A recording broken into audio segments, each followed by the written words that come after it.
Pues muy buenos días a todos. Este Facebook Live y Zoom es para hablar hoy sobre construcciones seguras. Así que bienvenidos a todos, maestros, niños, familias, por estar aquí con nosotros en esta semana de la preparación para la temporada de huracanes. Es una semana que lleva a cabo anualmente el Centro Nacional de Huracanes y el Ecoexploratorio Museo de Ciencias de Puerto Rico se une al Centro Nacional de Huracanes para ampliar la divulgación de los conceptos más importantes que son necesarios a un mes del comienzo de la temporada de huracanes. Este momento es muy importante porque todavía estamos lejos del pico de la temporada, que como saben es agosto y septiembre, a pesar de que la temporada propiamente comienza el 1 de junio y se extiende hasta el 30 de noviembre. Así que hemos estado con varios temas, porque el tema de huracanes en realidad es un tema que es interdisciplinario, en el sentido que tenemos que atender no solamente el aspecto de la ciencia, entender la información, pero también todo lo que conlleva la amenaza y el azote, la respuesta, la recuperación y la mitigación a estos fenómenos atmosféricos.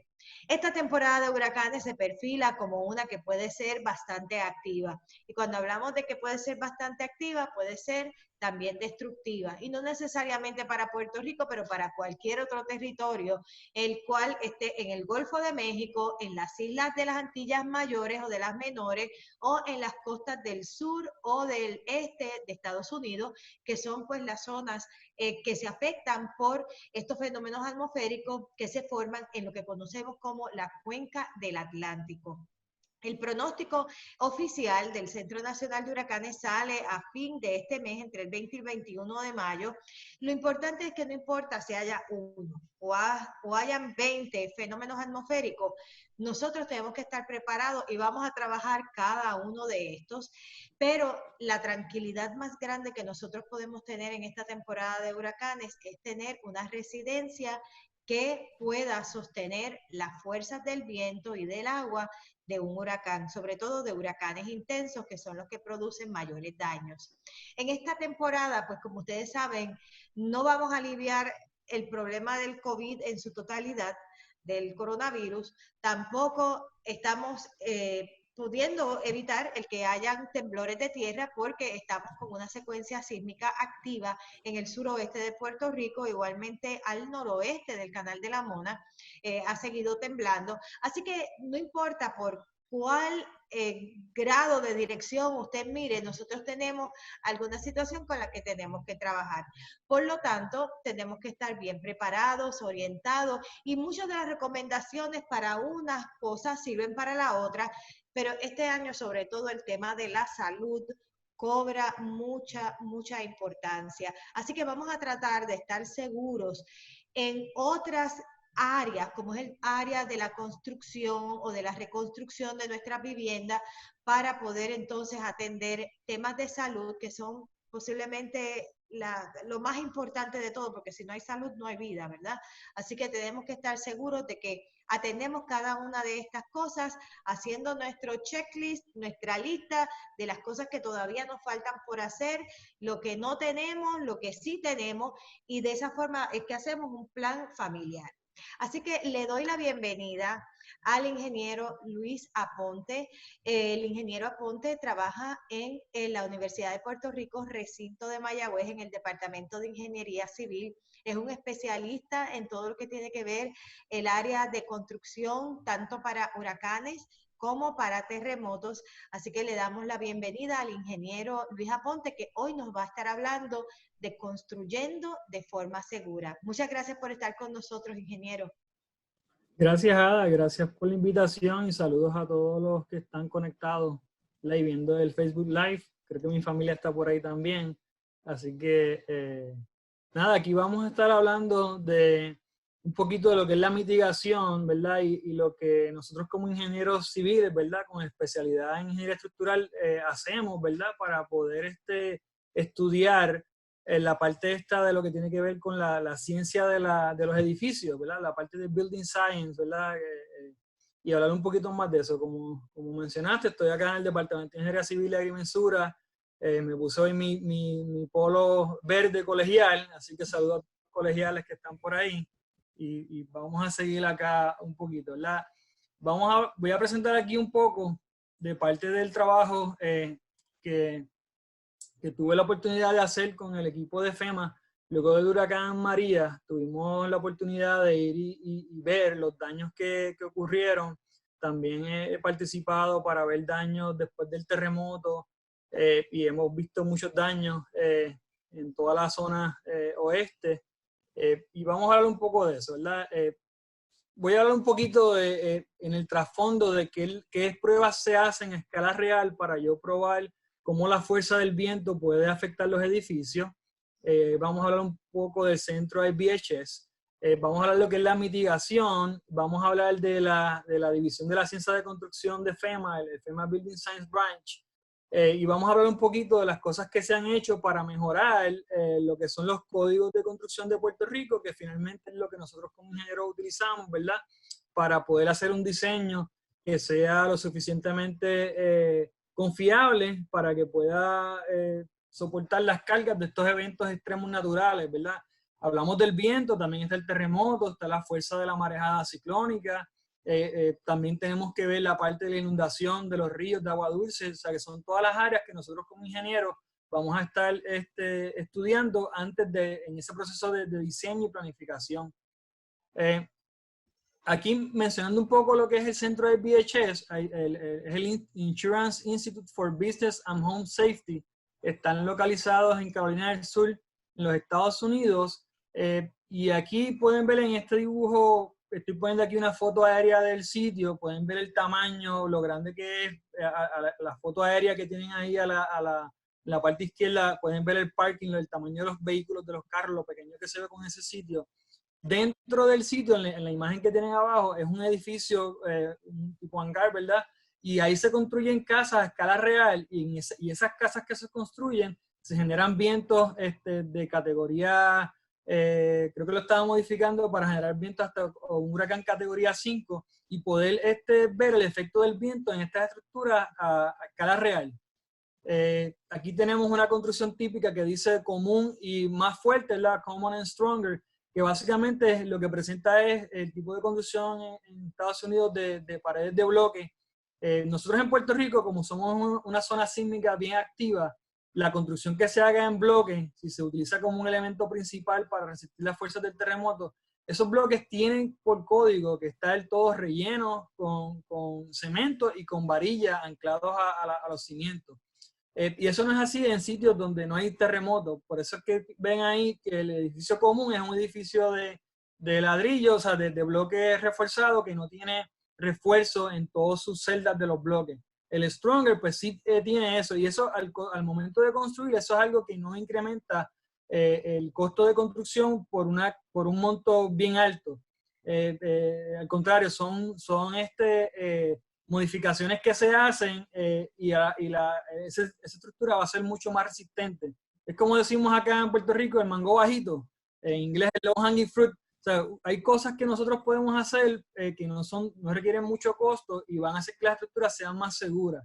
Pero obviamente eso pues tiene que ir por la parte del diseño, ¿verdad? Y que tengamos unos planos de nuestras casas que sean de cierta manera que contemplen todo eso, y esa es la responsabilidad, ¿verdad? En este caso, en Puerto Rico, los ingenieros o los arquitectos somos los que estamos licenciados por el Estado para hacer eso, pero el ingeniero estructural es el que determina esos cálculos, ¿verdad? Y hace ese diseño. Aquí tengo un corto video que presenta, habla un poco de lo que es el centro de IBHS. Lo voy a poner a correr.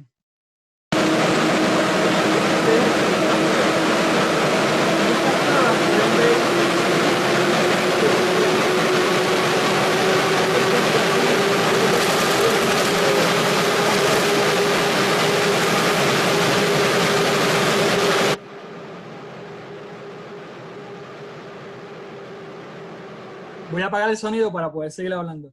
Pueden ver esa prueba. Esa prueba se hizo en octubre. La primera fue en septiembre 15 del 2010, después en octubre del 2010. Y la primera imagen que vieron que colapsa todo el edificio, pues es la construcción típica de cómo se construyen en Estados Unidos las estructuras de madera.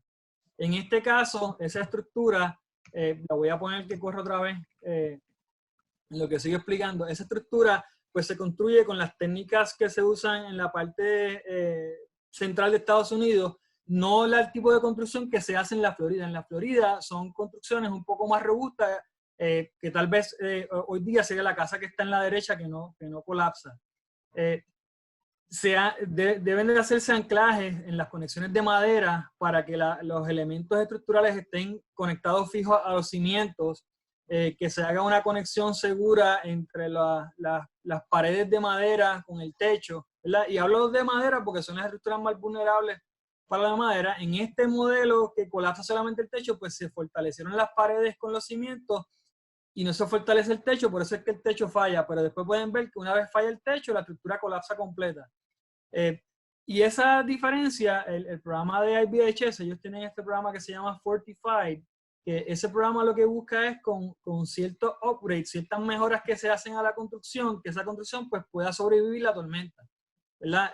Y eso se ha logrado después de los huracanes que afectaron la Florida en el año 2004-2005, eso se ha mejorado mucho, pero sigue habiendo muchos retos. Por ejemplo, en la construcción de madera, tipo en Estados Unidos, el reto mayor es que tal vez la estructura no colapsa, pero entonces tiene el daño de lo que se conoce como el water penetration damage, que es toda esa cantidad de agua que va a entrar por las ventanas o por las partes que puede colarse el agua, ¿verdad? Porque el tamaño de la gota del agua se convierte bien pequeña, ¿verdad? Cuando el viento está soplando a 150 millas por hora, esa partícula del agua se convierte en microscópica y puede entonces ahora entrar por cualquier punto, y eso va a hacer que tengamos una cantidad de agua dentro de nuestras casas que va a afectar el contenido de la casa. Y eso en Puerto Rico se vio mucho. Por ejemplo, para el huracán María, yo en mi casa lo que hice tengo una casa de cemento, pues no tuve daños, gracias a Dios, pero lo que hice fue en mis ventanas, puse paneles de madera que sobresalían como 6 pulgadas del tamaño de la ventana, y gracias a Dios no tuve problemas de que el agua entrara a mis ventanas en mi casa. Pero vecinos míos sí tuvieron problemas porque aunque sí tenían tormenteras que protegían si venía algún objeto e impactaba su ventana, el agua se colaba por la ventana, porque en Puerto Rico no tenemos una ventana que sea watertight, ¿verdad? Que sea 100% resistente a que no permita la entrada del agua. Y se pasaron horas, ¿verdad? Del huracán, pues sacando agua como todo el pueblo de Puerto Rico, ¿verdad? Y algo que María nos permite es cuando yo doy, por ejemplo, mis clases en el colegio, ya no tengo que decirle a los estudiantes, imagínense que viene una tormenta con esta intensidad, todos mis estudiantes pues ya han vivido esta tormenta, el huracán María, y de cierta manera pues crea conciencia, ¿verdad? Y pues también exhorto aquí, aquellos que quieran estudiar esto, pues en el Colegio de Mayagüez tienen la oportunidad de estudiar lo que es ingeniería civil y hacer investigaciones académicas dentro de esta área. Tengo aquí, vamos a pasar aquí a otro video. Esta es la foto como tal del centro. En este video, one of the reasons we're very excited about the new IBHS Research Center is that it gives us the ability to really clearly and compellingly demonstrate different principles of superior construction. One of the things that we did first was to look at the difference between a conventionally constructed home and one built to our fortified for safer living standards that applies to new residential construction. We chose 2 houses based on an actual house in the middle part of the country where it would be subject to thunderstorms and tornadoes and other types of high winds and winter weather, severe winter weather. And we took 2 copies of that house and put them side by side in the lab and subjected them to winds of about 100 miles an hour. One of the houses was built to conventional Midwestern construction standards, and one was fortified. The difference was neither costly nor all that complicated, but it makes a huge difference in that structure's ability to protect the people and the contents that reside in that house. These modifications don't cost a lot of money, and they are the following. Number 1, the fortified house has high wind rated shingles, roof cover, and siding material. In addition to that, the fortified house has straps that tie the roof to the second floor walls, the walls on the second floor to the walls of the first floor, and the walls of the first floor to the foundation. Those straps are very important to hold the structure together. In addition, the front door on the fortified house opens outward instead of inward. It's the same door, it's just mounted differently so that it swings out as opposed to in toward the interior of the house. The fortified house also has 8D ring shank nails instead of staples. It's very important to hold on the roof covering and the siding. In addition to that, there's a secondary water barrier on the fortified home's roof, and the fortified home's roof has 5/8 inch plywood roof decking instead of 1/2 inch roof decking. Other than that, they're virtually the same houses. Sí, y básicamente, para resumir un poco el video, lo que están hablando son las modificaciones que se hicieron en esas dos casas que vimos anteriormente, que una colapsaba y la otra sobrevivió. Lo que nos están informando es que el costo de hacer esas mejoras no es mucho. Y son, como decimos acá, es el mango bajito, ese es lo hanging fruit, lo que debemos de hacer para hacer esas mejoras que la casa pueda sobrevivir. Por ejemplo, la puerta de entrada abre hacia afuera en vez de hacia adentro. Esto va a hacer que cuando la casa esté sujeta a la presión del viento positiva que quiere empujar la casa, pues la puerta no abra hacia adentro, sino que el mismo marco de la puerta la va a aguantar. En el caso de que tengamos succión, que la puerta quiere abrirse afuera, pues deberíamos tener desde la parte de adentro pestillos adicionales en la puerta para evitar que abra la puerta. Y lo mismo va a pasar en las ventanas. Nosotros tenemos que tener todas nuestras ventanas protegidas durante una tormenta. Este mito de que las ventanas, dejó una ventana abierta a un lado para que la presión salga por el otro, pues son mitos. Idealmente nosotros quisiéramos tener que toda la estructura esté sellada, que el viento no pueda pasar de un lado a otro. Y lo mismo, estoy hablando aquí de casas, pero el mismo concepto también pasa en edificios, ¿verdad? Edificios que tienen su fachada con cristalería, ¿verdad? Los glazing, pues también queremos ese concepto que el glazing sea capaz de aguantar la presión positiva y negativa, ¿verdad? En este caso la presión positiva es la que empuja el edificio y la presión negativa es la que quiere arrancarlo, la succión. O sea que tenemos que tener en cuenta cuando vayamos a escoger, digamos, si vamos a construir, que el ingeniero estructural haga los cálculos matemáticos para que determine cuánto es esa fuerza, cuánto es esa presión. Convertimos velocidad de viento a presión de diseño. Y con esa presión, pues escogemos con el manufacturero una ventana o un glazing que sea adecuado y que pueda aguantar. Otra cosa que mencionan en el video es que hablan de los shingles, ¿verdad? El recubrimiento del techo. Pues básicamente se cogen shingles, aquí tengo el Spanglish, el término del shingle, ¿verdad? Del techo, que están certificados que aguantan una velocidad mayor de viento, no el shingle tal vez tradicional que se usa en la parte central de la Florida, sino los shingles que están certificados, que aguantan velocidades mayor de viento, que se usan típicamente en la parte del sur de la Florida, ¿verdad? Y toda la Florida. Son más costosos, pero a la larga, pues, nos evita daños mayores, ¿verdad? Y una manera de mitigar. Mucho de lo que están haciendo las compañías aseguradoras, por lo menos en los Estados Unidos, es que si uno tiene esta lista que cumple con el programa Fortify, ellos le dan a la persona un descuento de, mira, pues, sabemos que tu casa va a ser un poco más resistente y te damos este tipo de descuento. En Puerto Rico, eso es algo que entiendo que se trabaja, tal vez un poco diferente, tal vez escuchábamos mucho antes los reinvestments que le hacen a las personas por pagar sus pólizas de seguro, ¿verdad?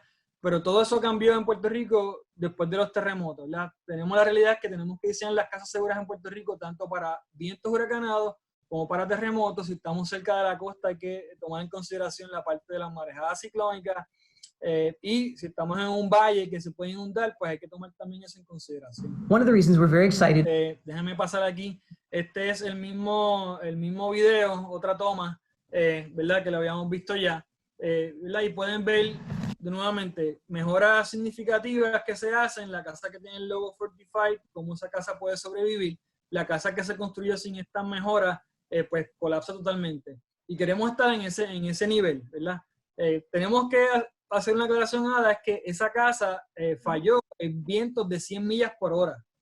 El huracán María, pues básicamente es un huracán categoría 5, es lo más fuerte. En Puerto Rico nosotros diseñamos la intensidad de los vientos para diseñar casas, están en el orden de un huracán categoría 4 para diseñar casas. Estructuras que sean importantes, que se diseñan a velocidad mayor, nosotros diseñamos acá, hoy, con el código de hoy día, es velocidades de viento equivalente a un huracán categoría 5 en muchas partes de la isla. Y lo mismo con el terremoto, el terremoto diseño en Puerto Rico, un terremoto bien fuerte, que si diseñamos correctamente y se construye correctamente, siguiendo las recomendaciones del código, deberíamos tener estructuras que sean lo suficientemente seguras para resistirlo.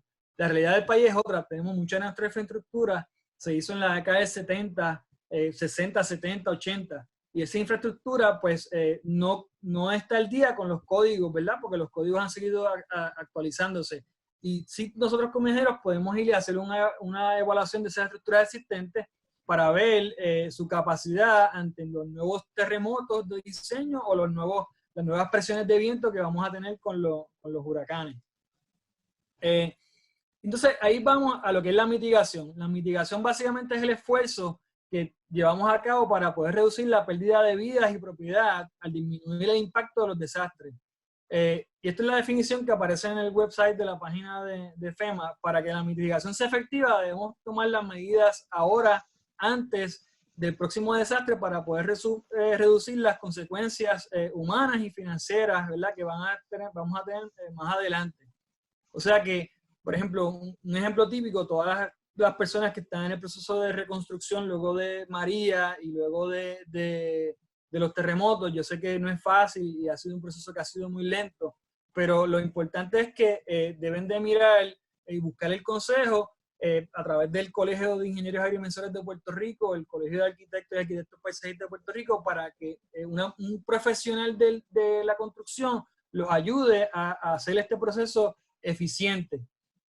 O sea, una mitigación efectiva requiere que todos comprendamos el riesgo local que tenemos, y esa es la parte que nosotros como ingenieros civiles tenemos. O sea, yo conozco, o sea, los estudiantes aprenden porque vemos el riesgo en Puerto Rico de terremotos, el riesgo de los vientos huracanados y el riesgo de todos los otros desastres, inundación, marejada ciclónica, para poder entonces hacer esta parte del diseño y tener estructuras que sean seguras.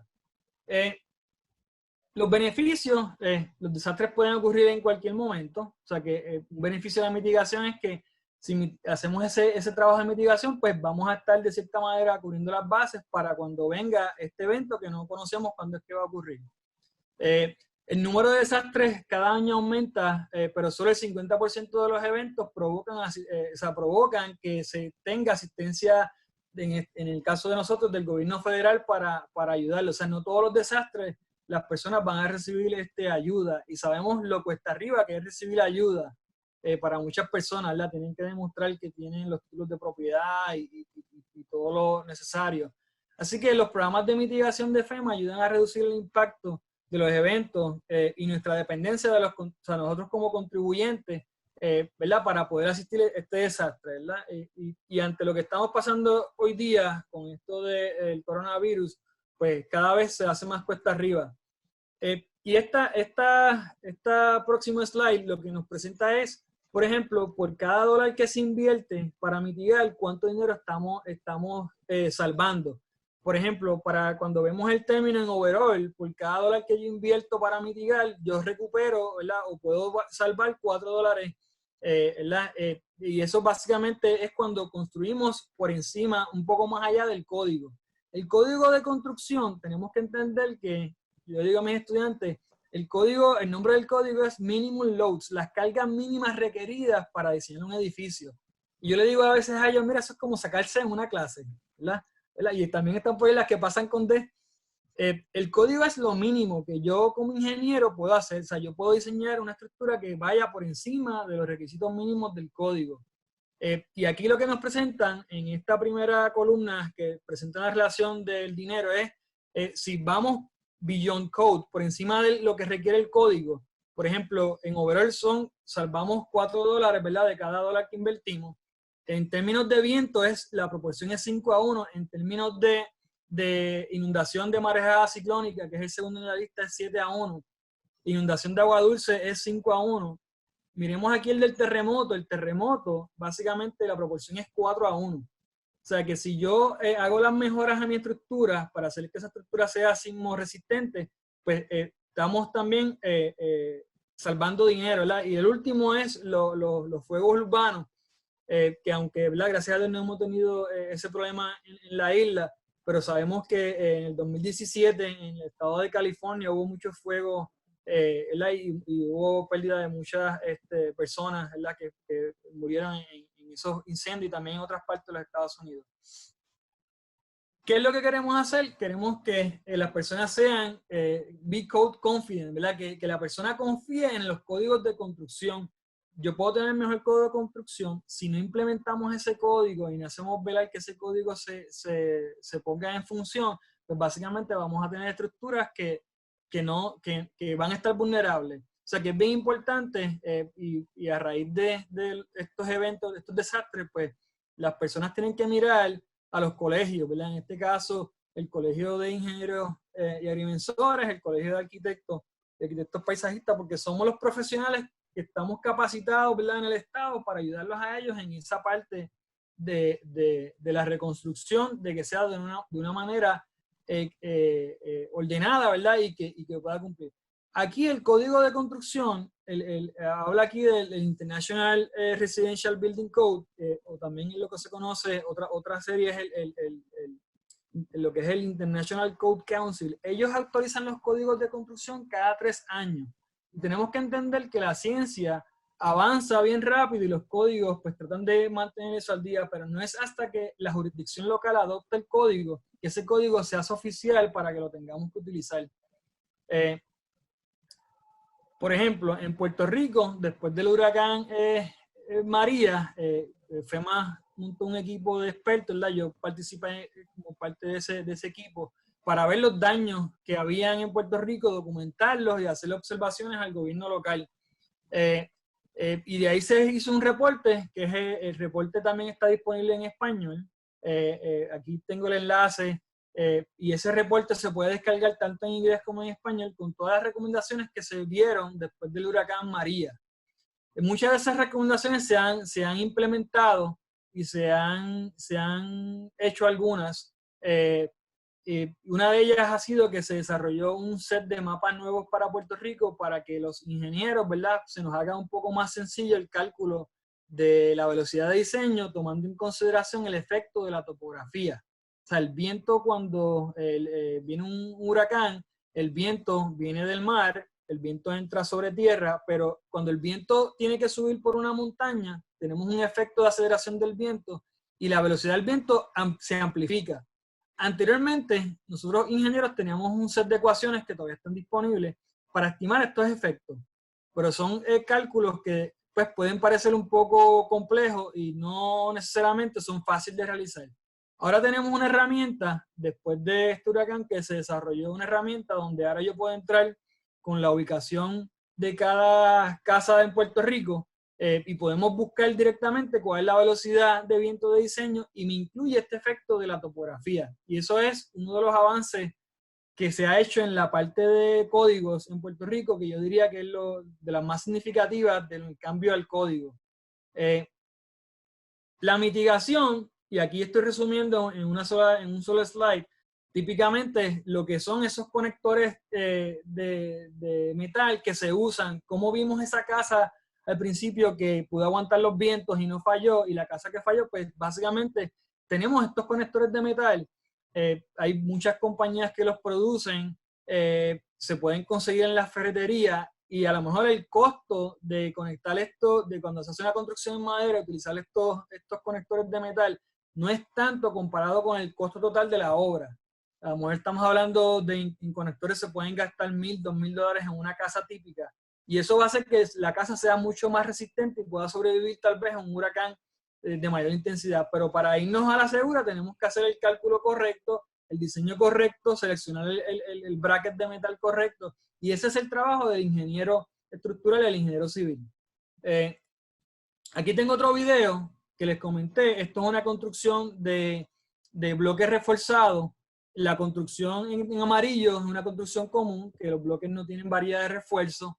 La construcción azul es como se debe construir en zonas sísmicas. Los bloques están reforzados, tienen varillas, todo lo demás. Esto se hizo la prueba, las dos estructuras sobrevivieron, después rompieron los cristales, como pueden ver ahí en la imagen, y cuando hacen la prueba otra vez en el centro de IBHS, que el viento entra por los huecos, entonces ese viento quiere hacer que la estructura reviente como un globo. Y eso es lo que sucede. Voy a poner aquí el video en play para que lo vean.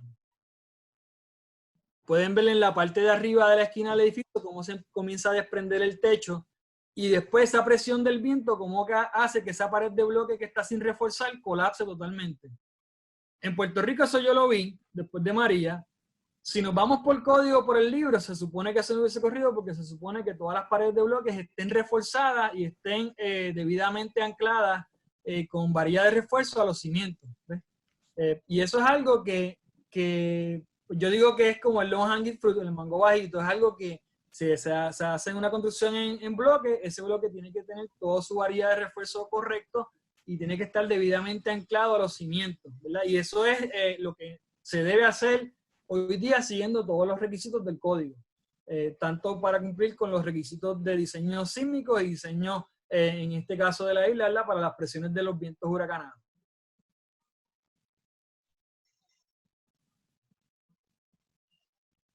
Otro resumen que se preparó después del huracán María, se hicieron estos boletines informativos para resumir cuáles fueron los daños más significativos que se observaron después del huracán María. Se hicieron 6 boletines informativos. Uno de los más importantes, yo diría que todos son importantes, de los más importantes yo diría el primero, los equipos que están en el techo. Por ejemplo, muchos edificios, tal vez hospitales, pierden su funcionalidad porque las estructuras del techo, los aire acondicionados se desplazan y por ahí entra mucha agua durante la tormenta. Y eso hace que la funcionalidad del edificio pues, se vea afectada. También se hablaba aquí de las construcciones muy cerca de la costa. Y ahí tenemos que tener en cuenta que muchas de nuestras construcciones costeras en Puerto Rico se hicieron de hace muchos años atrás.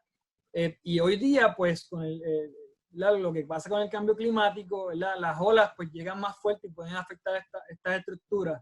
Así que estamos hablando un poco de lo que pasó en overall en la isla y cómo mejorar, cuáles son las mejores prácticas para mejorar nuestras construcciones, ¿verdad? Y ahí es una buena guía para que los ingenieros especialmente pues las sigan, ¿verdad? Es material técnico que tienen que usar los ingenieros. También se hicieron comparaciones de cómo cambió el código cuando se adopta el código en el año 2018. Se adoptó el código, el International Code Council, la versión del 2018. El código que teníamos anteriormente era International Code Council del año 2009. O sea que habían pasado ya 9 años, 3 revisiones de código y 2 revisiones de código y no las habíamos adoptado. Llegó el huracán María, se hizo la revisión. La próxima revisión sale en el año 2021.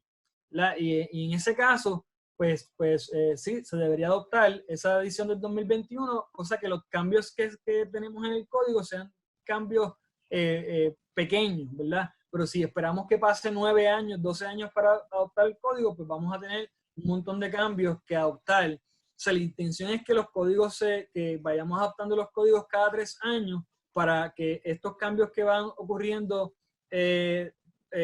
pequeños, pues los vayamos incorporando en lo que tiene que ver con el requisito del diseño, ¿verdad? De las estructuras. Aquí voy a hablar un poquito de lo que es el mapa de viento que se desarrolló para Puerto Rico. Básicamente, lo mencioné anteriormente, pero cuando vamos a diseñar una estructura, tenemos que tomar en consideración el entorno donde está localizado. Si mi estructura está localizado en una montaña, si está en el pico de la montaña, pues la velocidad y la fuerza del viento va a ser mucho más fuerte. Si mi estructura está localizado cerca de la playa, pues el viento va a ser mucho más fuerte. Si mi estructura está localizada en una zona urbana, que tenemos muchas casas de 1 y 2 pisos vuelta alrededor, pues el viento se va a reducir la fuerza del viento. Y todo esto está contemplado en la guía para hacer ese cálculo de presiones y lo tomamos en consideración. La parte del efecto topográfico, esa parte, existen guías, ¿verdad?, para hacer ese estimado de cuánto se acelera el viento. Y esto es algo que en Puerto Rico entró en vigor cuando adoptamos el código del año 99, luego del huracán Georges, ¿verdad? O sea que desde el año 99 nosotros tenemos los ingenieros las herramientas necesarias para hacer estos cálculos. La realidad es que muchas veces pues no se estaban haciendo. Hoy día esa complejidad matemática de hacer esos cálculos se ha simplificado bastante porque tenemos una herramienta hoy día digital que podemos ir al website y simplemente con poner un pin, una localización, podemos obtener cuál es la velocidad de diseño. Yo voy a minimizar aquí a la pantalla y tengo aquí en el browser la página déjame buscarla aquí rapidito, la página del ATC Council. Ya yo hice una búsqueda, por ejemplo, yo lo que hice en el website es hazards.atccouncil.org y lo que hice fue una búsqueda que puse un pin donde está, ¿verdad? Algo que todos conocemos, el Centro de Convenciones de Puerto Rico. Centro de Convenciones de Puerto Rico, tengo aquí el pin. Primero se veía así como un mapa, lo cambié a verlo como satélite. Puedo aquí darle un zoom a la imagen y veo, ahí está el pin, o sea que tengo la velocidad de viento para el Centro de Convenciones. Vamos aquí a esta hoja, en la parte derecha, perdón, en la parte izquierda de la hoja, veo aquí que tengo aquí las velocidades de Puerto Rico Building Code 2018. La velocidad para ese sitio, para diseñar ese edificio, por ejemplo, los edificios se categorizan por su riesgo. Un edificio con una categoría de riesgo 1 es un edificio tal vez de uso agrícola. Categoría de riesgo 2, aquí entran todas las casas, a menos que el dueño quiera que su casa sea más resistente. Categoría 3 o 4, pues ahí entran los sitios que se van a usar como refugio o facilidades esenciales. Por ejemplo, si yo veo esto aquí, pues yo veo que el centro de convenciones, eso es una facilidad esencial porque se puede usar como un centro de operaciones en una emergencia, ¿verdad? Como se hizo después de María. La velocidad de diseño son 179 millas por hora. Esa es la ráfaga de diseño. Eso corresponde a una ráfaga de diseño para un huracán categoría 5. O sea que si vemos en esta misma hoja, yo tengo aquí las velocidades anteriores de los códigos anteriores. En este caso es 172. Hay un leve aumento. El código del año 2010, 710, es porque se refiere al 2010, eran velocidades de 168. O sea que sí hay un aumento en la velocidad porque después de María, esos modelos se volvieron a generar y se generaron un set de mapas nuevos exclusivos para Puerto Rico. Aquí estoy mostrando la velocidad de diseño del código que teníamos antes de Huracán María, era 145 millas por hora, pero tengo que hacer la salvedad de que esa velocidad es lo que se conoce como una velocidad de cargas de servicio. Cuando yo convierto esa carga a una carga última, pues puede que esté en el orden de 183 millas por hora. ¿Ves? Para poder comparar algo que sea, en este sentido, valga la redundancia, comparable, ¿verdad? Porque hubo un cambio de filosofía en el diseño con lo que era el código viejo. Por ejemplo, aquí la ventaja que tenemos ahora es que si yo voy a diseñar en cualquier punto en la isla, yo puedo colocar acá las coordenadas y buscar las velocidades de diseño y ver cómo han cambiado por el efecto de la topografía. Un punto que quiero tal vez mostrar aquí es donde está ubicado, por ejemplo, el radar Doppler en Calley. A ver si me aparece. Sabemos todos que el radar Doppler, le voy a dar aquí zoom. Esta es la ubicación del radar Doppler. Tengo aquí, esto yo lo puedo mover. La elevación de ese punto es 2.777 pies sobre el terreno, ¿verdad? Y pueden ver aquí, por ejemplo, si nos vamos estrictamente con lo que era el código viejo, toda la isla de Puerto Rico tenía una velocidad de 145 millas por hora. Los códigos anteriores que el ingeniero tenía que hacer ese cálculo del aumento de la topografía a mano, pues la velocidad eran 172, pero todavía el ingeniero tenía que hacer un cálculo matemático para estimar la velocidad con el efecto de la ubicación. Cuando vamos aquí y movemos aquí a la pestaña de la velocidad con el Puerto Rico Building Code, ¿verdad? Vemos que esa estructura, la velocidad de diseño, por ejemplo, para cumplir con el efecto de la topografía, se estima que las velocidades ahí pueden estar en el orden de 261 millas por hora.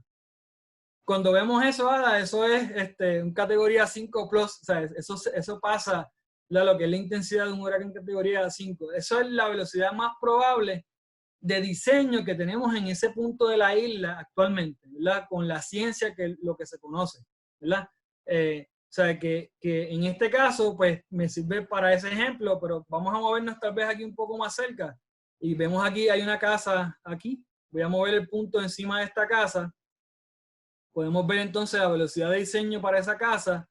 Pues sería, es una casa, serían 100, déjame estar seguro que estoy mirando el que es. Puerto Rico Building Code 2018, una casa sería categoría de riesgo tipo 2, sería 232 millas por hora. Esta estructura, ¿verdad? Que desconozco si es de cemento o de madera, pero esa es la velocidad más probable para diseñarla. O sea, ese es el peor caso, 232 millas por hora. Y eso es una velocidad que no es que el código anterior no la contemplara, sí la contemplaba, pero el ingeniero tenía que hacer esos cálculos matemáticos para llegar a ese numerito. Ahora básicamente lo tenemos simplificado en esta herramienta. Puedo simplemente mover el cursor y tener cuál es esa velocidad de diseño.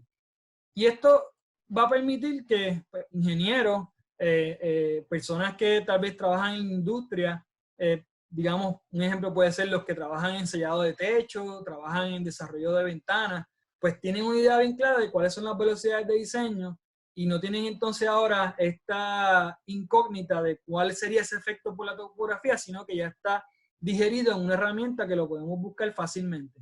Y eso va a mejorar y va a redundar en que las estructuras que se hagan en Puerto Rico, pues de cierta manera, si se siguen este código nuevo, con estas velocidades nuevas, pues resulten en estructuras más robustas.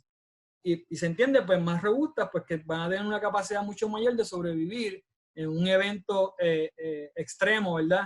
De viento. Voy a volver aquí a la presentación, me quedan ya bien pocos slides, tengo aquí solamente 3 slides. Vamos a verlo aquí. Este es el mapa, cómo se ve el mapa de Puerto Rico.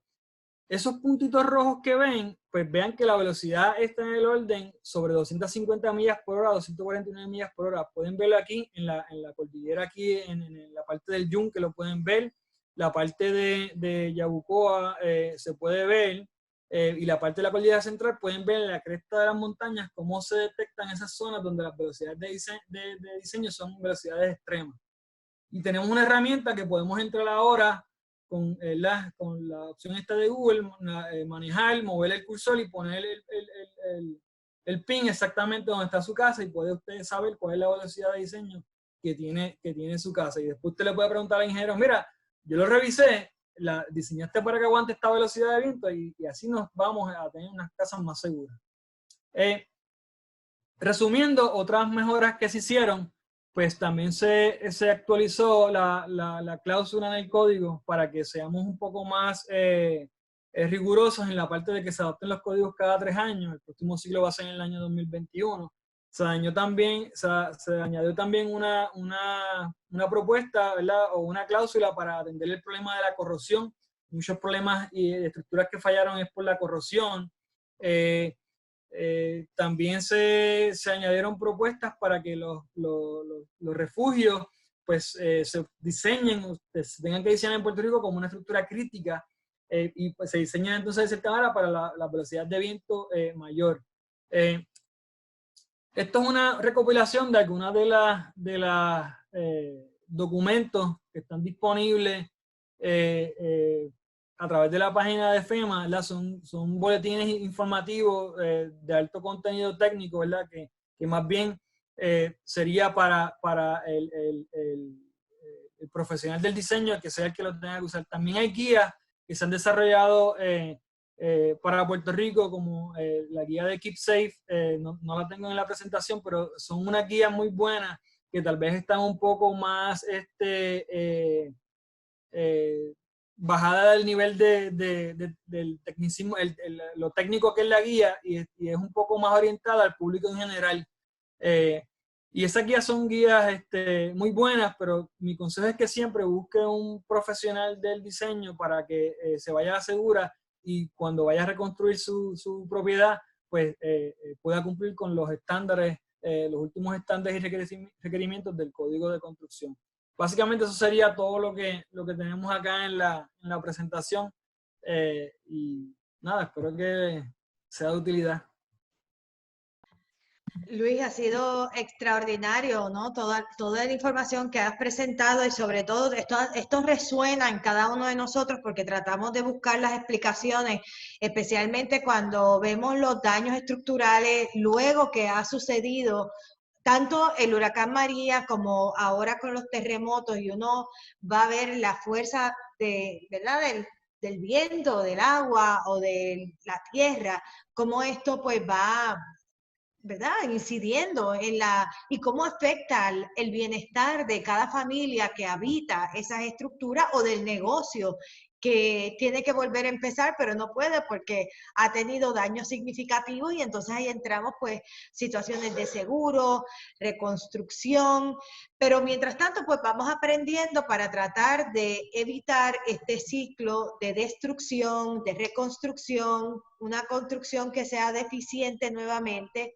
Y quiero ir por parte en algo, o sea, se puede lograr con los códigos construir para huracanes y para terremotos. Sí, la respuesta es sí. Por ejemplo, en el caso de terremotos, nosotros diseñamos para varios niveles, ¿verdad? Y, por ejemplo, si fuéramos a hacer una evaluación de una estructura existente, cuando yo voy a hablar del tipo de renovación que vamos a hacer a esa estructura, tenemos que tener claro qué es lo que queremos hacer. ¿Queremos salvaguardar la vida, primeramente, o queremos también salvaguardar el edificio, que el edificio sea reparable? Muchas veces en la parte del terremoto lo que hablamos es que el edificio sea reparable. Y ahí entonces hay que hacer evaluaciones para ver si ese edificio se puede reparar, sí o no. Y se hacen estudios, ¿verdad?, de la relación del beneficio y el costo, ver si es viable repararlo.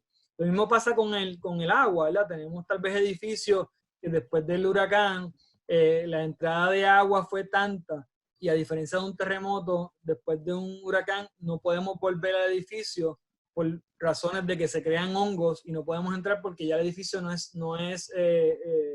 representa un riesgo a la salud, ¿verdad? Por la cantidad de hongos y esporas que se pueden desarrollar por la infiltración del agua. Entonces la pregunta es, ¿ese edificio se puede reparar? ¿Todo el sistema mecánico de aire acondicionado se puede reparar o es más costo efectivo hacer un edificio nuevo? O sea, demolerle, hacer un edificio nuevo que cumpla entonces con todos los requisitos del código. Y son estudios bien detallados que hay que hacer para llegar a esas conclusiones y no es sencillo llegar a ellas. Pero contestando la pregunta, lo más importante es que como ingeniero vamos a diseñar para que la estructura no colapse, porque yo no quiero que colapse y se mueran miles de vidas. Yo quiero que la estructura tal vez tenga algún tipo de daño y poder entonces, de cierta manera, repararla después si se puede reparar. Por ejemplo, en nuestras casas en Puerto Rico, si una persona tiene una casa de cemento, típicamente, si tenemos el concepto que le decimos es construcción informal, que es toda aquella construcción que no ha sido supervisada o diseñada por un ingeniero. Esa construcción informal, muchas casas de cemento sobrevivieron los vientos de María y no tuvieron daños mayores. Pero no fue así, lamentablemente, con el terremoto, porque son dos eventos totalmente diferentes, como la fuerza de este efecto natural actúa. El viento, básicamente, actúa mientras más alto, más fuerza del viento hay. Una casa de cemento, lamentablemente, mientras más masa tiene la estructura, mientras más peso, más fuerza se le va a transmitir el terremoto. Por eso podemos ver que estructuras que están colocadas en columnas, que tienen lo que se conoce como un piso, un soft story, un piso muy débil montado en columnas, y en este segundo nivel, pues el viento, como yo digo por acá, le hace cosquillas, no le pasó nada con el viento. Pero en el caso del terremoto, esos elementos son elementos muy esbeltos, y en caso de un terremoto, pues pueden fallar, ¿verdad? Y aquí tal vez me estoy desviando un poco, pero es que como tenemos tan a flor de piel esto del terremoto, pues yo entiendo que debemos tocar el tema un poco. Y podemos tener el ejemplo de estructuras que sobrevivieron al huracán, que simplemente no aguantaron el terremoto de 6.4 y temblores de menor intensidad también han hecho que fallen varias casas. Luis, es curioso porque estuve en Guayanilla y en Guánica en un momento dado hablando con unos miembros de la comunidad. Ciertamente hay que escuchar porque tú tienes que saber cuáles son las necesidades, ¿verdad? Que saber lo que ocurrió para uno poder dar mejor mensaje. Lo curioso es que ellos estaban diciendo, nosotros estamos haciendo un grupo y nosotros vamos a hacer, o sea, esto de estar viviendo en carpa, esto es inhumano. O sea, nosotros tenemos pánico de estar dentro de las casas. Algunas veces tenemos daños porque hay grietas, no sabemos si estas son grietas estructurales o son grietas importantes o qué tipo de grieta es, pero estaban haciendo unas iniciativas para tener entonces una casa a prueba de terremoto y una casa a prueba de huracán. Y a mí me resultó tan curioso, me dijeron, no es que vamos a hacer una parte de madera y una parte, o sea, de cemento. Si hay un terremoto, nos movemos entonces a esta parte de la casa donde aquí podemos tener cocina, podemos tener donde dormir y podemos tener, y nos protegemos de la lluvia y de todo lo demás. En lo que entonces se arregla la casa de cemento.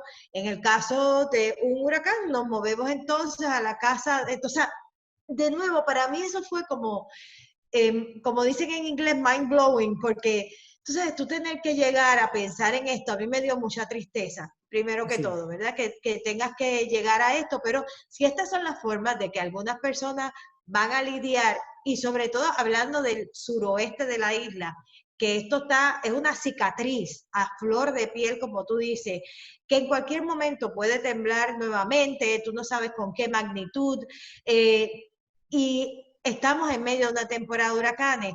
Yo creo que tenemos que tener alternativas para estas personas. ¿Qué podemos recomendar? Sí, no, y de nuevo, cuando vamos a la parte del diseño estructural, esos son todos los aspectos o sea, que un ingeniero se supone que atienda para el momento de diseñar una casa. Se diseña para la peor condición. O sea, cuando diseñamos una casa, siguiendo las guías del código, se va a estimar la fuerza del viento, la fuerza del terremoto. Por ejemplo, si la casa fuera de cemento, pues muy bien, los requisitos sísmicos, pues puede que me controlen la parte del terremoto. Pero esa misma casa de cemento, cuando yo vaya a diseñar las ventanas, lo que me va a controlar va a ser la presión que el viento va a hacer en esa ventana.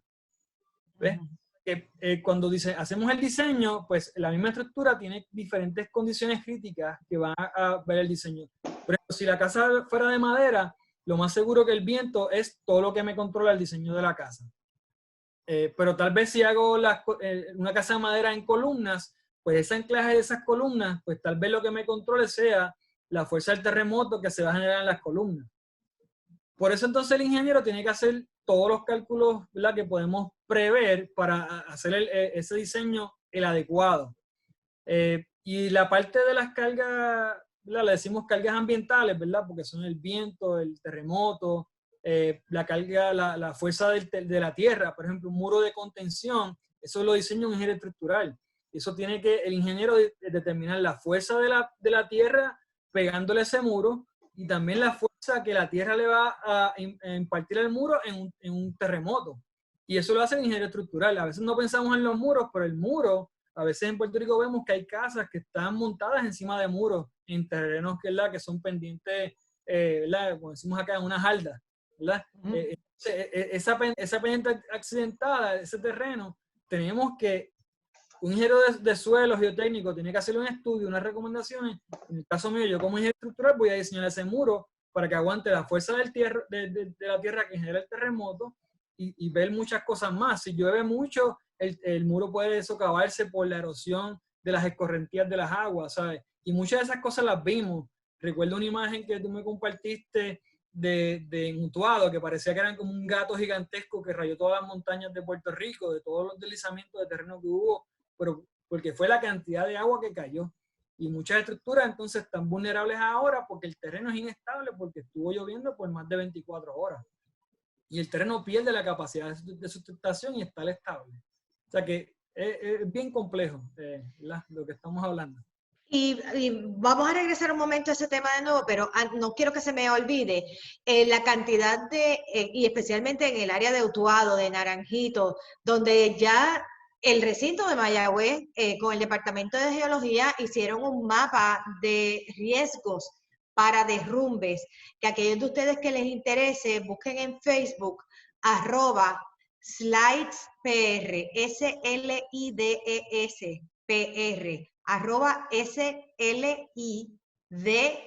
@SLIDESPR, y van a encontrar un mapa de riesgo, susceptibilidad a derrumbe en Puerto Rico, que lo acaban de hacer con el USGS. Ahí está el doctor Stephen Hughes, entre otros, pero voy a eso porque nosotros tenemos muchas casas a través de la isla que están en lugares de riesgo por derrumbe y sobre todo que hay taludes en las partes de atrás de las casas. Muchas veces cuando hay entonces estos eventos de lluvia, no tiene que ser ni necesariamente por un huracán, pero tenemos eventos de lluvia o temblores y hay desprendimientos de rocas, etcétera. Y entonces eso está ahí en la parte de atrás donde están durmiendo tus niños, a lo mejor, y entonces de momento entra toda esa masa de agua y tierra o de peñones y entonces ocasiona, tú sabes, unos daños que a veces pues son irreemplazables, ¿no? Porque pueden poner en peligro la vida. ¿Qué debemos de hacer? ¿A dónde tenemos que llamar? ¿A quién debemos preguntar qué hacer con esos taludes?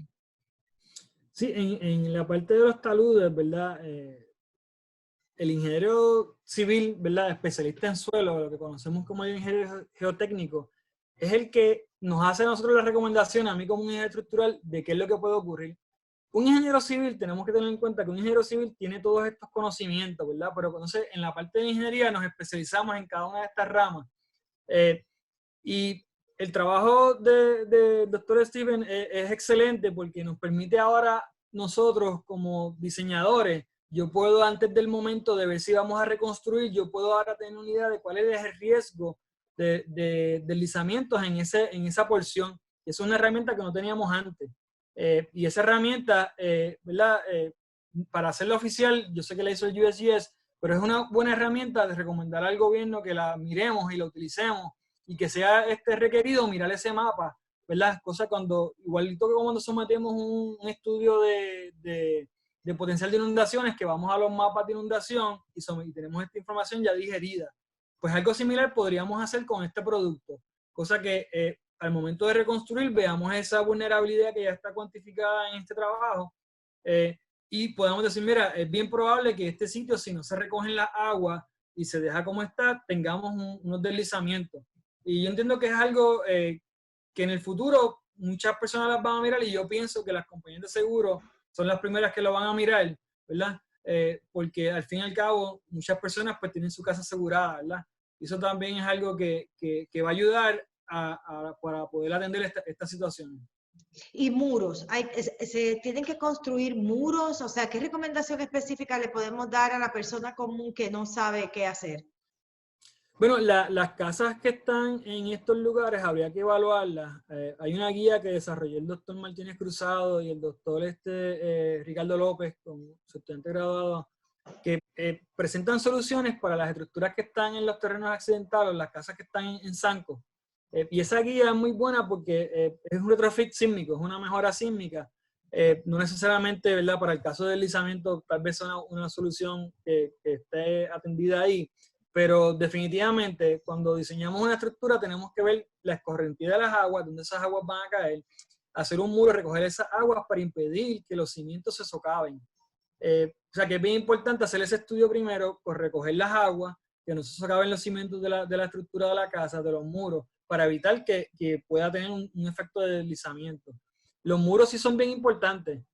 Y esa es la parte, pues, cuando hacemos esta mejora de recoger las aguas, pues tal vez el ingeniero civil, cuando tenemos el trabajo de lo que sería el civil work, pues es que hacemos este diseño y recomendación de dónde vamos a colocar los muros de retención, ¿verdad? Para trabajarlo. En el caso de ventanas y puertas, ¿hay alguna recomendación mejor que otra en términos de tormenteras? Que nos están preguntando qué tipos de tormenteras son las mejores, si las de Lexan o las de aluminio, las de madera.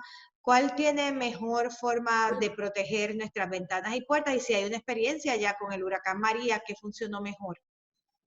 Por ejemplo, yo vi muchos casos, tiene mucho que ver con la instalación y tal vez la resistencia que tiene ese material que utilicemos para resistir impacto. Con la tormentera lo que queremos es que si vino un objeto volando, no rompa la ventana de cristal, ¿verdad?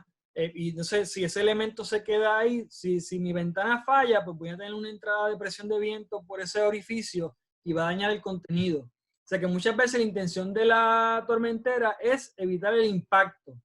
Eso no quiere decir que es un elemento que sea 100% water resistant, o sea que no permite la entrada del agua. Yo he visto fallos porque los tornillos no fueron los adecuados y simplemente la presión del viento hizo que arrancaran las ventanas.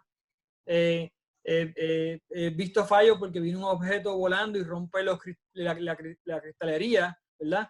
¿Qué se recomienda? La solución más económica, si se va a poner una tormentera, ¿verdad? O paneles que sean de madera, por lo menos que sean de 3/4 de pulgada de grosor el panel. Que sea un panel lo suficientemente grueso que si viene un objeto y le pega, ese panel no falle. Hay que hacer el cálculo de cuántos tornillos lo conectamos. Mi recomendación es, mire, por lo menos póngale tornillos cada 6 pulgadas. Literalmente lo que vamos es a coser ese panel en la estructura de cemento, ¿verdad? Y hacia afuera de verdad, del hueco Sí, de la ventana. en el perímetro de la ventana, si yo pongo un panel, cada 6 pulgadas colocamos un tornillo. Por lo menos yo así coloqué las de mi casa, no tuve problema. Yo hice que el panel fuera más grande del tamaño de la ventana. Las ventanas de mi casa están como están incrustadas como en la pared y tuve ese beneficio. Hay veces que no podemos hacer eso. Sí, no, pero yo le di a mis paneles que le puse en mi casa 6 pulgadas adicionales del tamaño. Y eso evita que entonces la gota del agua tiene que pasar por ese segmento de 6 pulgadas para que entre. Entonces yo no tuve problemas de agua entrando en mi casa por lo menos. Las ventanas no fallaron y tenía otra parte que eran ventanas de metal y en esa parte que no le coloqué, no tuve problemas porque no entró mucha agua, pero una ventana de metal, si no la protegemos, vienen las ventanas tipo Miami que tenemos, le decimos aquí, no la protegemos, viene un objeto volando, choca la ventana, pues entonces ahora va a tener una entrada de agua que va a afectar el contenido.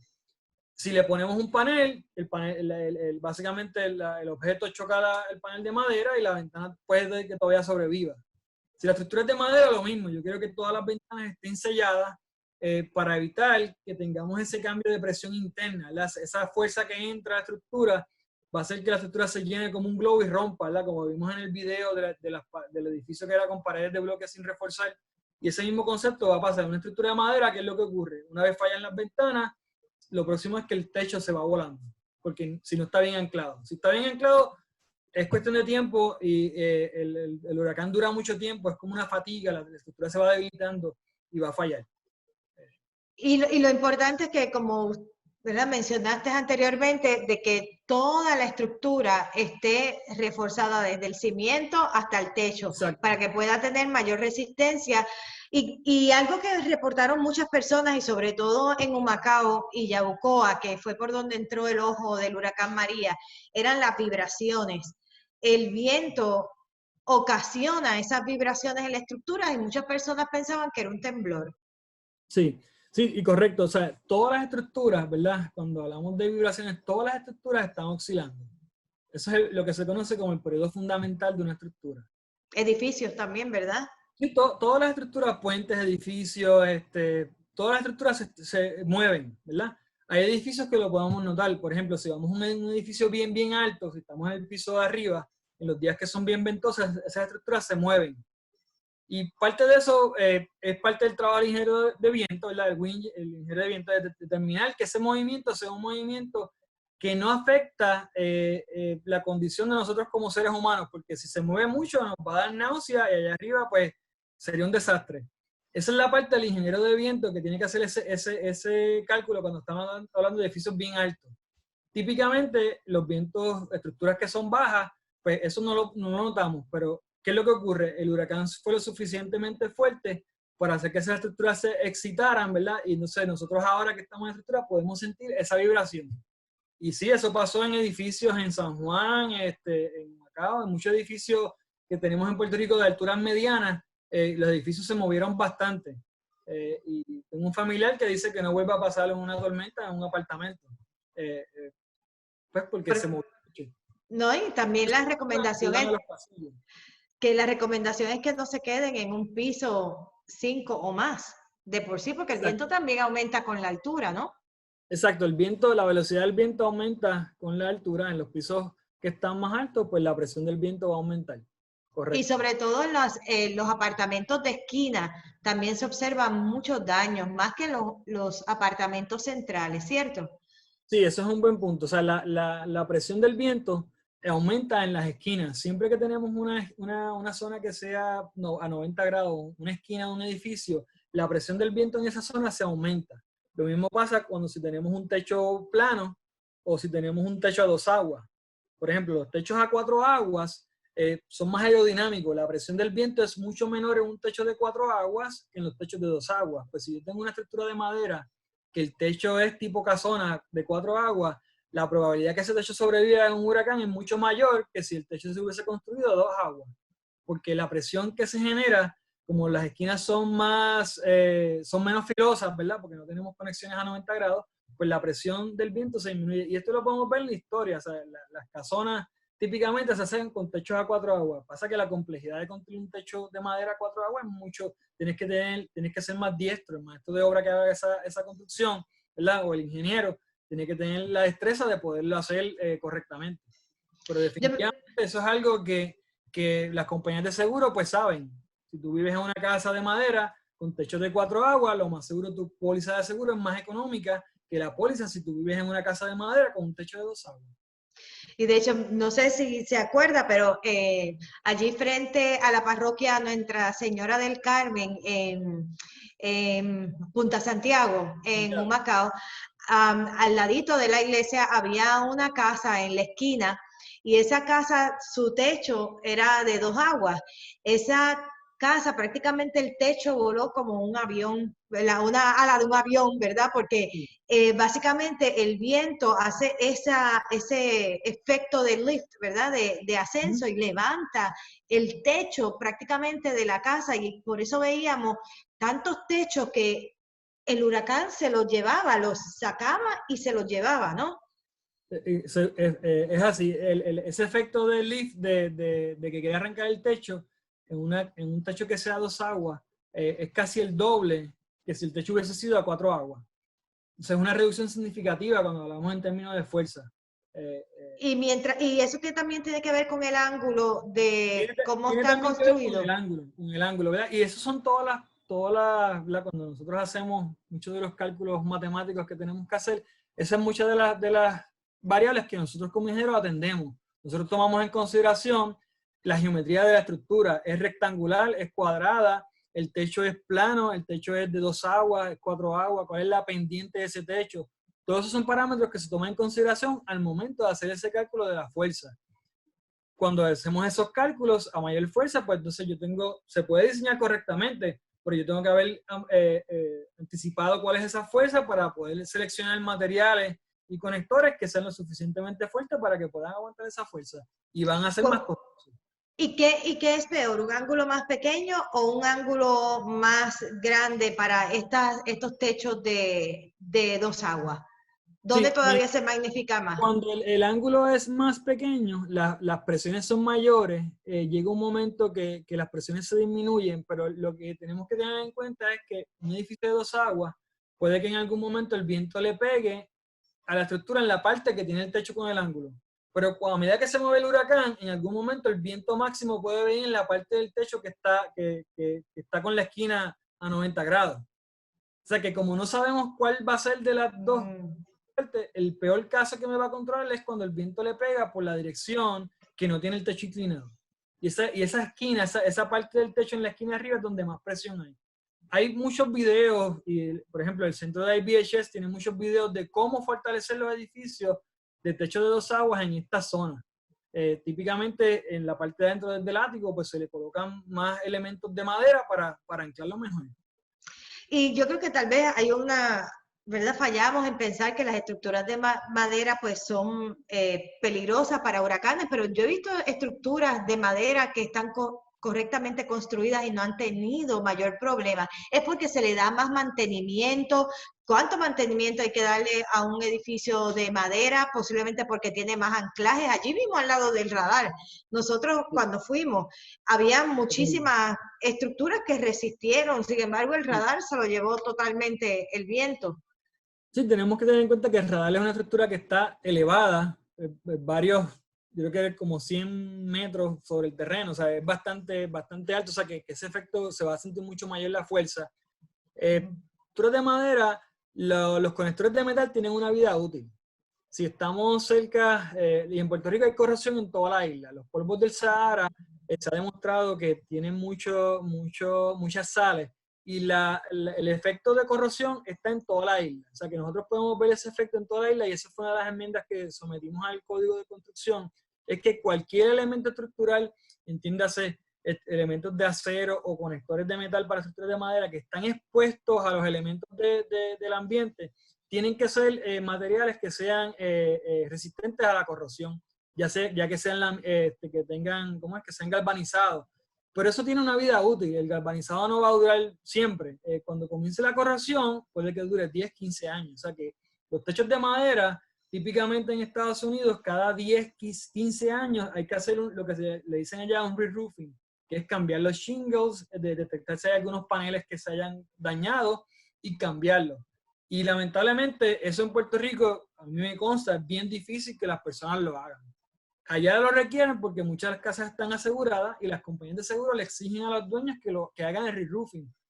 Y allá, pues muchas personas mantienen sus pólizas de seguro una vez saldan la casa. En Puerto Rico yo he visto y he escuchado muchos casos que las personas saldaron sus hipotecas que tenían de construcción, de préstamos de construcción o las hipotecas que tenían en su casa, y saldaron la hipoteca y se olvidaron del seguro hazard. No tienen seguro para viento, no tienen seguro para terremoto. ¿Y qué pasa? Cuando uno no sabe cuándo lo van a necesitar, y simplemente esas personas quedan desprovistas. O sea que, entonces, como no tengo nadie que me exija que haga una revisión de mi techo, pues las personas no reparan el techo. Pero una muy buena práctica sería, a principios de temporada de huracanes, si eres un hospital, un edificio, en tu misma casa, asegúrate que todos los desagües de tu techo estén limpios, ¿verdad? Asegura que el techo está seguro, que los equipos mecánicos que tienes, como los aire acondicionados, estén bien anclados. Esas son las mejores prácticas. Mira, si yo creo que si hacemos el Día Nacional de revisar los techos, pues tal vez más promoción, ¿verdad? Y lo haríamos, pero básicamente es algo que hay que hacer, ¿verdad? En edificios tal vez comerciales, pues es una muy buena práctica y hoy día yo entiendo que después de María, pues todavía eso está ahí latente. La memoria de nosotros como humanidad, pasan 10 años y nos olvidamos que pasó algo. Tenemos que ver de aquí, tal vez al 2027, si nos acordamos todavía de María, ¿verdad? En ese sentido, y que podamos usar eso como una experiencia para aplicar la mitigación y poder minimizar el efecto, ¿verdad?, que podemos tener en eventos futuros. Aquí Luis Torres me hace una serie de preguntas a través de Zoom, pero él dice que ¿por qué es tan complicado el trámite para conseguir permisos únicos? ¿Permiso único se refiere como un permiso de construcción? No. Sí, él dice, es tan costoso construir mediante el Código de Construcción. Hay veces que a empresas o personas extranjeras se le hace fácil a veces el trámite de permiso, pero en realidad las estructuras deben estar diseñadas y fabricadas mediante el Código de Construcción. Y otra persona, Diana Ortiz, también me pregunta cuál es la mejor manera de asegurar un techo de zinc y cuál es el mejor tipo de este material. Y con esto yo creo que cerramos. Sí, las estructuras o sea, contestando lo del permiso único, no me queda claro qué es la gestión, ¿verdad? En Puerto Rico tenemos la Oficina de Gerencia y Permisos, la OPE, que es donde se tramitan todos los permisos, ¿verdad? Y un ingeniero, un arquitecto, pues es el que tramita los permisos de construcción. En cuanto a los techos de zinc, si es un techo de zinc, los techos típicamente tenemos lo que le decimos las viguetas, ¿verdad? Que es donde está el plywood, viene el panel de madera y encima del panel de madera colocamos el zinc. La realidad es que muchos casos en Puerto Rico tienen las viguetas y tienen la plancha de metal y no tienen el panel de madera. Y la realidad de nosotros, muchas personas pues hacen sus construcciones humildemente y no tienen, digamos, el dinero para comprarle esa madera adicional y hacen un techo bien humilde que para sobrevivir el día a día puede aguantar las cargas, pero un techo de madera debe tener sus viguetas, debe tener sus paneles de plywood y se recomienda que sean por lo menos, en el video recomendaban 5/32 de pulgada, ¿verdad? Por lo menos 3/4 pulgadas. O sea, un panel lo suficientemente grueso, 5/8 pulgadas. Y encima de ese panel entonces que se le pueden poner membranas impermeabilizadoras y encima de eso se le pone el zinc. Ese zinc tiene que estar anclado con clavo. Vienen unos clavos que es el clavo liso y está el shank ring nail, que es un clavo que tiene como anillas, como si fuera el diente de... Y ese clavo cuando entra, tiene la capacidad para arrancar ese clavo es el doble. Y el costo en ese clavo no. O sea, que se deben de usar entonces ese tipo de clavo. Pero, de nuevo, la parte del diseño de un techo de madera, pues tiene que hacerla un ingeniero donde hacemos el cálculo correcto y decimos, mira, pues vamos a usar esas viguetas van a ser elementos de madera de tamaño 2x8. El panel vamos a usar un panel de 3/4 que es mucho más robusto. Vamos a conectar el plywood con una membrana impermeabilizadora. Típicamente en la unión de los paneles se le pone un tape para evitar que el agua entre por esas endijas que se quedan. Y son soluciones bien económicas que al final podemos tener un techo de madera que va a ser robusto. Y pues mi consejo es, no tenemos una guía que nos dé eso claramente. La guía de KeepSafe, que se me olvidó incluirla en la presentación, entiendo que hay una parte que tiene muchas partes gráficas de cómo esto se puede hacer, que tal vez sería... Yo la voy a poner, no te preocupes que yo tengo la dirección y es una guía de construcción resiliente. Así que yo se los pongo aquí mismo en la descripción de este taller. Ahí hay muchos ejemplitos y es bien visual. Inclusive yo trabajé en la revisión y lo vi, o sea, no directamente con el equipo, pero vi la revisión y saqué unas recomendaciones en algún momento. Pero es una guía muy buena, es una guía muy buena. Y eso es una de las mejores cosas que han resultado tal vez después del huracán María, esa guía. Muy útil. Mira, otras preguntas que antes de terminar, pero es que no puedo dejarlas de hacer. Si recomendaste clavos o tornillos para poner las tormenteras en las mochetas de la ventana, y si no, ¿qué tamaños deben usar y qué tipo? Si fuera una pared de cemento, tiene que ser un tornillo para cemento. Esos son los Tapcon, lo que le llaman. El Tapcon es una marca, ¿verdad? Una marca, okay. Vienen otros que son con una expansión mecánica que se expande dentro del concreto y queda anclado. Hay varias opciones. Si fueran en cemento.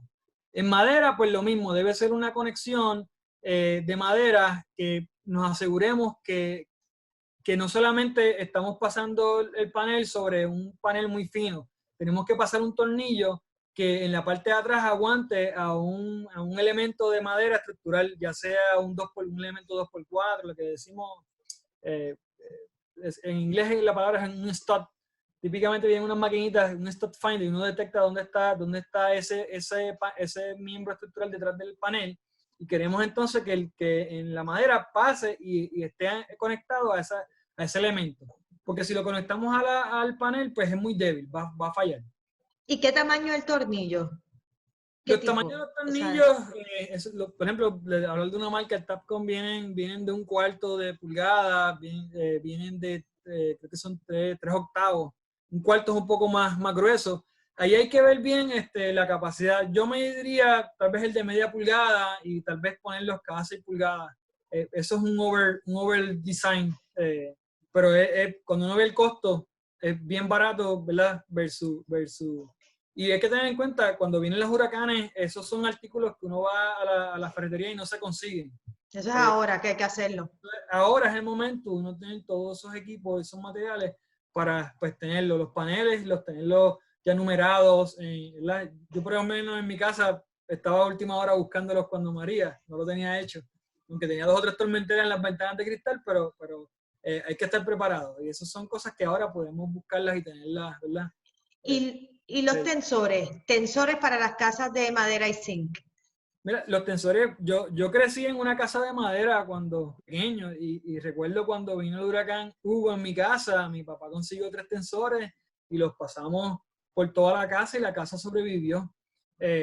También estaba protegida por la topografía donde estábamos localizados, pero lo que hemos visto es que los tensores es una muy buena solución económica que hace que las estructuras aguanten. Porque lo que necesitamos es esa pequeña fuerza para evitar que la casa colapse. Es como cuando estamos haciendo las pesas, estamos haciendo pesas en el gimnasio, necesitamos a alguien que nos ayude a subirle esa barra, pero la persona hace bien poquita fuerza, ¿verdad? Cuando estamos haciendo un bench press, más o menos ese mismo concepto. Lo que necesitamos es algo bien que solamente va a dar una fuerza adicional para evitar que colapse. Y los cables que esos tensores que ponen las casas de madera, pues proveen esa ayuda. Y eso también hay que comprarlo ahora, ¿no? O sea, y claro está, cuando abran las ferreterías y podamos hacer todas estas cosas, ¿no? Es difícil, pero sí, hay que hacerlas con tiempo. Entonces, por último, me preguntan sobre las puertas de garaje y los balcones de apartamentos que no se le pueden poner paneles. ¿Qué recomendaciones? Y los sliding doors. En los sliding doors se le pueden poner trabas a la puerta y lo mismo también las puertas de garaje. Las puertas de garaje, típicamente, cuando uno compra una puerta de garaje que está certificada para que aguante una presión mayor, lo que viene es que los elementos de la puerta de garaje son un poco más robustos, son elementos más gruesos, y también se le coloca por adentro como una traba que se coloca verticalmente y se puede colocar también horizontalmente, y entonces la puerta de garaje, en vez de estar ahora solamente apoyada en los extremos, pues ahora tenemos puntos de apoyo en la misma mitad de la puerta. ¿Y qué es una traba? O sea, yo tengo puertas de garaje una traba puede ser un elemento estructural, puede ser una pieza de madera que se coloque horizontal para evitar que se abra. Como el tipo de ventana que vemos tal vez en las cabañas, que la ventana ahora hacia afuera tipo francesa y tenía esa pieza que se ponía de madera que se trancaba. Eso es lo que me refiero como una traba. O sea, yo puedo entonces un sliding door tener piezas de madera interna que lo tranquen. Cosa que si esa puerta quiere fallar ahora, no solamente está anclada al perímetro, sino que tiene ese elemento en el medio que la va a trancar también y va a servir de apoyo. Ahí entonces entra la parte del diseño. Se supone que el manufacturero de la puerta contemple la presión máxima del viento para verlo. Pero tal vez estamos hablando que ya la casa existe. La casa tiene 20, 30 años. ¿Cómo lo podemos hacer? Pues tal vez hacerle estas piezas de madera internas para trancarla. Y también hay que protegerla con tormentera. Bueno, ingeniero, yo creo que esta ha sido extraordinaria orientación porque vamos al punto, ¿verdad? Todos esos puntos débiles que vemos y que hemos sufrido durante el huracán, desde entrar agua, desde perder un techo, desde perder absolutamente todo.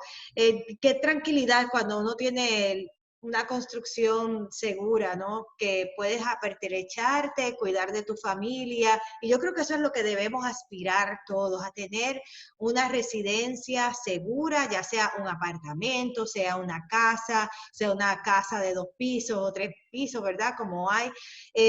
Así que deseando que cada uno de ustedes pues logre ese tipo de estructura para que ninguna de estas fuerzas de la naturaleza tenga un impacto en la vida de ustedes y también el impacto económico que esto puede traer. Gracias, ingeniero Luis Aponte, del Departamento de Ingeniería Civil de la Universidad de Puerto Rico, recinto de Mayagüez. Muchísimas gracias por estar con nosotros en esta ciencia virtual del Ecoexploratorio Museo de Ciencias de Puerto Rico.